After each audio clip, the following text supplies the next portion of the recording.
Students, पहले हम लोगों ने बात की लाइट के डुअल नेचर की। अब हम लोग बात करेंगे वेव पार्टिकल डुअलिटी की और इसकी क्या थ्योरी है, आइए उसको हम लोग डिस्कस करते हैं। अकॉर्डिंग टू वेव थ्योरी, जो रेडिएंट एनर्जी होती है वो स्प्रेड आउट हो जाती है continuously in the form of waves. यानी कि जो रेडिएशंस की एनर्जी होती है वो स्प्रेड आउट हो जाती है continuously in the form of waves. लेकिन according to the quantum theory के हिसाब से क्या होता है, जो रेडिएंट एनर्जी होती है वो स्प्रेड होती है किस फॉर्म में स्टूडेंट्स? डिस्क्रीट पैकेट्स यानी कि पार्टिकल्स की फॉर्म में। Each having the energy equal to h f. हम लोगों ने बात की कि जो पार्टिकल्स निकलते हैं जिनकी एनर्जी एच एफ के इक्वल होती है वो डिस्क्रीट पैकेट्स की फॉर्म में होते हैं, क्वांटा की फॉर्म में होते हैं। अब ये जो दो थीरीज है स्टूडेंट्स, ये अपेरेंटली कॉन्ट्राडिक्ट करती हैं, आपस में इनका टकराव होता है और इसकी वजह से क्या होता है, जो इख्तलाफ पैदा होता है वो क्या है कि जो वेव्स हैं और जो क्वांटम थ्योरी है वो आपस में डिफरेंट पर्सपेक्टिव को प्रपोज करती हैं। हम लोग देखते हैं कि एक एक्सपेरिमेंट ग्रुप के अंदर जो फैक्ट्स हैं वो क्या एक्सप्लेन करते हैं कि एक थ्योरी जो है वो अदर थ्योरी के साथ इंटर रिलेट करती है। यानी कि जो फर्स्ट थ्योरी है उसके अपने कॉन्सिक्वेंसेस हैं और जो सेकंड थ्योरी है उनके अपने कॉन्सिक्वेंसेस हैं। The physics were faced with the dilemma, one theory could not be rejected in favours of the other. अब हम लोग यहाँ पर आकर रुक जाते हैं। क्यों? क्योंकि एक जो थ्योरी है वो दूसरी थ्योरी के ऊपर रिलाय नहीं करती। दोनों के अपने कॉन्सिक्वेंस होने की वजह से दोनों एक दूसरे से डिफरेंट है और दोनों को हम लोग राइट भी कर सकते हैं अपने अपने पर्सपेक्टिव के अकॉर्डिंगली।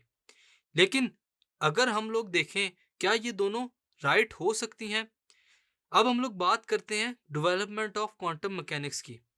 जैसे ही डेवलपमेंट ऑफ क्वांटम मैकेनिक्स की बात की जाती है स्टूडेंट्स, जो हमारे पास एक्सपेरिमेंटल इन्वेस्टिगेशंस हैं उनको भी ऑब्जर्व किया जाता है और जो डुअल नेचर है रेडिएशंस की स्टूडेंट्स, उससे हमें इस्टेब्लिश्ड होते नजर आती हैं। अब हम लोग देखते हैं कि जो रेडिएशंस इंटरेक्ट करती हैं मैक्रोस्कोपिक पार्टिकल्स के साथ, वो कैसे बिहेव करेंगे एज अ वेव, यानी कि बड़े पार्टिकल्स मैक्रोस्कोपिक लेवल के ऊपर।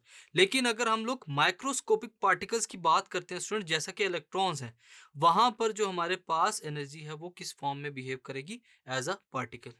Hence wave and particles are really two idealised extremes. और यहाँ पर हमें पता चलता है कि और वेव्स और पार्टिकल्स जो हैं वो दोनों आइडियलाइज्ड एक्सट्रीम हैं, दोनों ही जरूरी हैं।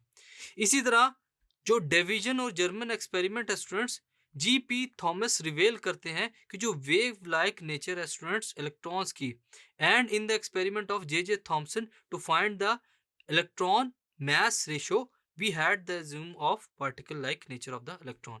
अब ये जो दो एक्सपेरिमेंट्स थे हमारे पास, एक जर्मर वाला और दूसरा जे थॉमसन वाला, इलेक्ट्रॉन टू मैस रेशो। अब इन दोनों एक्सपेरिमेंट से हमारे पास प्रूव होता है कि जो हमारे पास पार्टिकल्स हैं उनकी वेव लाइक नेचर भी होती है और वो पार्टिकल्स की फॉर्म में भी ट्रैवल करते हैं। यानी कि जो इलेक्ट्रॉन्स हैं वो वेव की फॉर्म में भी ट्रैवल करेगा डिवीजन जर्मन एक्सपेरिमेंट के अंदर, और जे थॉमसन के एक्सपेरिमेंट के अंदर वो पार्टिकल की फॉर्म में भी ट्रैवल करेगा। इन द सेम वे हम लोग ये जानते हैं स्टूडेंट्स और ये एज्यूम करते हैं कि जो दोनों नेचर्स हैं वेव लाइक और पार्टिकल लाइक प्रॉपर्टीज तमाम मैटर्स में पाई जाती हैं, आया कि वो इलेक्ट्रॉन हो, प्रोटॉन हो, न्यूट्रॉन और मॉलिक्यूल्स हो डिफरेंट फॉर्म के।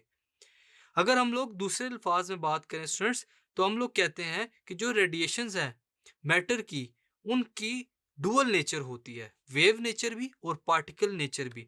और इस कॉन्सेप्ट को स्टूडेंट्स हम लोग क्या कहते हैं? Wave particle duality. So students, इस टॉपिक में हम लोगों ने डिस्कस किया कि मुख्तलिफ एक्सपेरिमेंट्स को देखते हुए हम लोग ये ऑब्जर्व कर सकते हैं कि जो पार्टिकल्स हैं, आया कि वो इलेक्ट्रॉन हो या दूसरे मॉलिक्यूल्स हो, ये दोनों वेव नेचर भी पोजेस करते हैं और पार्टिकल नेचर की फॉर्म में भी मूव कर सकते हैं। Thank you.